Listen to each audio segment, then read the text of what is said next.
Məqsədli və məqsədsiz bullyingin bir-birindən fərqi nədir? Biz qeyd edəcəyik ki, məqsədli bullying bilərəkdən qarşı tərəfə bullying göstərməyimizdir. Ya fiziki, ya da psixoloji şiddət. Bunu bilərəkdən edirik, yəni qəsdən edirik. Amma məqsədsiz bullyingdə isə qəsdən etmirik burada. Aydındırmı? Və məqsədsiz bullyingin neçə növünü qeyd etmiş olduq? 2 dənə növünü qeyd etmiş olduq.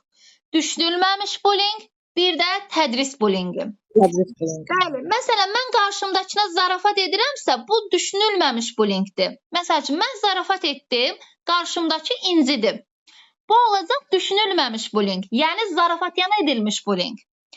Bir də var tədris bullyingi.